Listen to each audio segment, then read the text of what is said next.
Now to the first part of an exclusive series into Kiwis battling to do the right thing in a forgotten trouble spot, Afghanistan. Let's bring in Simon Mercer. Kia ora, Simon, what have you uncovered? Well, Melissa, this story deals with human rights abuses, and a warning, it does contain disturbing images. We're looking at Afghanistan's ruling Taliban, who've just marked 3 years in power. Now, you'll recall New Zealand's military supported the previous government. 10 of our soldiers died on duty there. Willie Apiata earned his Victoria Cross there. Since the Taliban takeover, other Kiwis remain in the thick of it. Now, later in this series, we'll meet a woman who runs a business in Kabul and says we should trade with the Taliban. But we start with another Kiwi, the UN's watchdog for human rights in Afghanistan. In 2021, coalition forces left, and many Afghans were desperate to join them. Since then, millions have fled.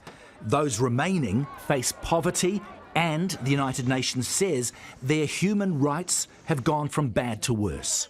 There have been no improvements that we are aware of, and there has been a significant deterioration. I urge you to keep Afghanistan high on the international agenda. Richard Bennett is a New Zealander who monitors human rights for the UN. He says the Taliban has gone after people linked to the former government. Many enforced disappearances, arbitrary detention, extrajudicial killings, torture. We're told this disturbing scene of one man holding another underwater is an example of Taliban mistreatment. It's in a video made by Kiwi-based filmmaker Phil Stebbing.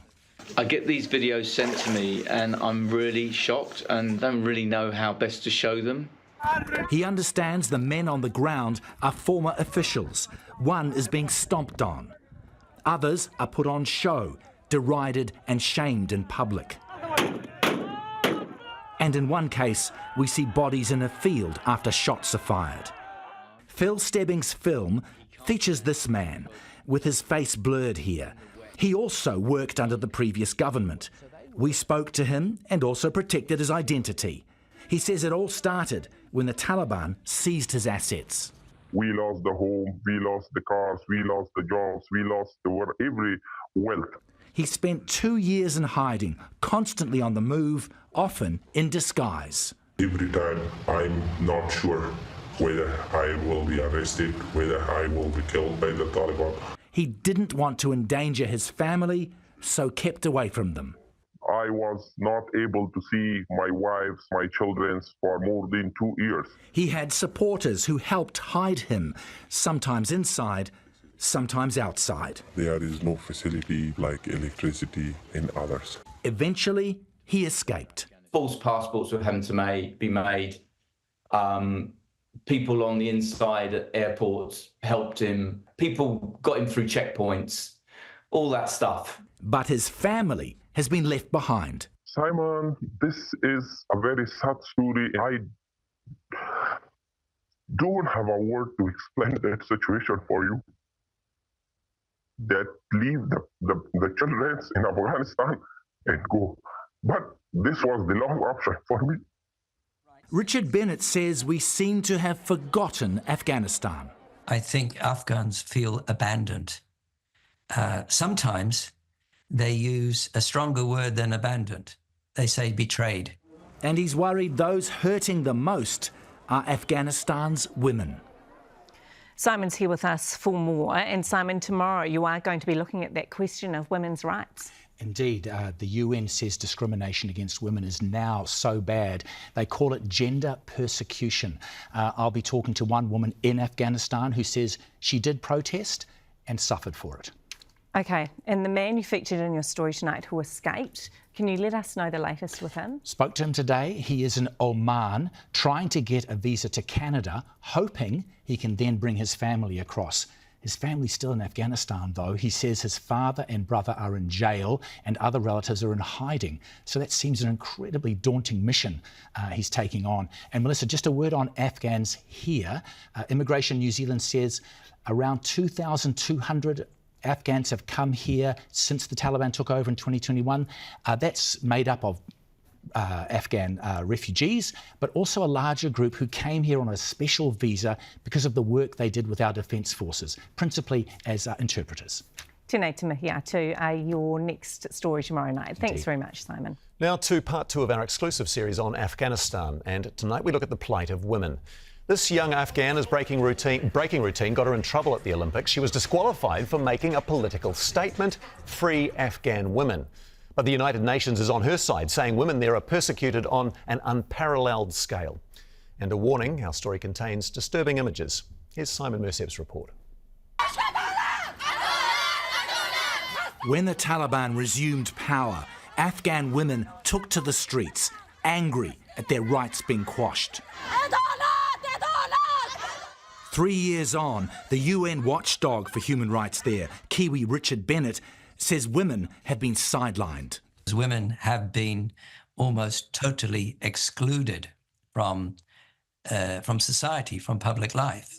Under Taliban rules, women can't play sport or go to amusement parks, can't work in professional jobs, and for the most part, can't go to high school. This appears to amount to gender persecution, which is a crime against humanity. He's also heard of protesters being detained and abused. We're told the bruising on this woman's leg is one example of that. But judging how many have been mistreated is difficult. Many women who have been abused will not want to talk. Hello, dear. How are you? But this Afghan woman did talk to us.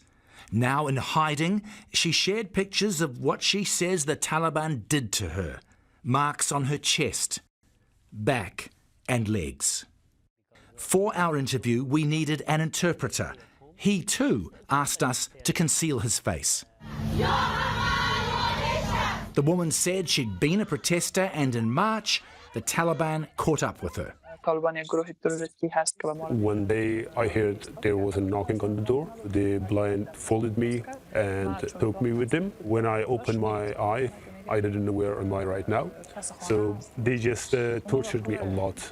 They just put electric shock on me. Unfortunately, they raped me, and they just wanted to ask me which country are supporting you. Are you working for, like, America? Her injuries were still being treated months later. Here she's receiving what looks like a blood transfusion. Despite her trauma, she won't stop advocating for women. It's better to die for what you want, for your country. There is another side to the story. We've heard some expat Afghans have returned home and report life is better. They're happy the war is over and they can safely reunite with family members. But the UN says there's a catch. The moment you question the way things are run, then there's a very strong crackdown. The woman we've interviewed is also worried about the future. Because if a woman is not educated, it means the son is not educated. And they will follow the same extremist people, and we will have the same problem for a long time. It's a message she wants the world to hear. Thank you. Simon Mersep, One News. And join us tomorrow night for the final instalment of Simon's series on Afghanistan, where he looks at a Kiwi business operating in Kabul calling for more trade with the Taliban. No, Mayanur, welcome back. A warning, our next story contains disturbing images. A New Zealand business is breaking new ground in Afghanistan. It's set up in Kabul, employing local women, and it wants our government to recognise the Taliban and open up trade even further. The United Nations, though, says that's a bad idea. Here's Simon Mersep with part 3 of his special report on Afghanistan. These women are business partners. One is Afghan, one a Kiwi, who's worked in Afghanistan for the UN. Maybe we can do a few hundred of these. They make recyclable gift bags and Christmas crackers, and used to get that done in Auckland. This year, it's happening in Kabul by Afghan women. They say costs are lower there and women are desperate for work. Because they don't have education, no have job, and Afghanistan have 40 years fighting. Now they get a job, they're so happy. They employ 26 women, but many more want work. And the banging starts 7 o'clock in the morning of these queues of women trying to get a job. The UN says the Taliban effectively persecutes women. Education is restricted. And while women work in factories and small businesses, they're banned from professional roles. My impression is they can't work in any position where they're an authority over a man. When the pair visited Kabul this year over their sewing business, they say the Taliban were glad to see them. They loved it. They're like, you know, how can we help? So helpful, she says, a Taliban official put their Christian-themed products on display at a government office. And he's like, all religions are welcome. Honestly, I walked down with my jaw, like just looking. We were side-eyeing each other the entire conversation, just going, is this actually happening? But the Taliban are not so hospitable to everyone. Earlier in this series, we met a man who worked for the former government, feared for his life and went into hiding. We also met a woman who says she was tortured and raped for protesting. But what I have learnt that it is possible for two things to be true at the same time. It is horrific on one hand, but it is also very welcoming, wanting investment on the other. And she says New Zealand should invest. I am in favour of normalising relations and that we were playing a part in the country rather than standing outside throwing stones. I don't think that's helpful. But the UN's Richard Bennett says New Zealand should not get closer to the Taliban. I think it should avoid any kind of normalisation of a regime which treats human beings, and especially women and girls, in the way that they are currently being treated in Afghanistan. Now into its fourth year in power, the Taliban wants recognition that many are not prepared to give. And Simon, the businesswomen in your story accusing our government of double standards. They are. They're saying if we trade with China, whose human rights record we have concerns about, why not trade with the Taliban?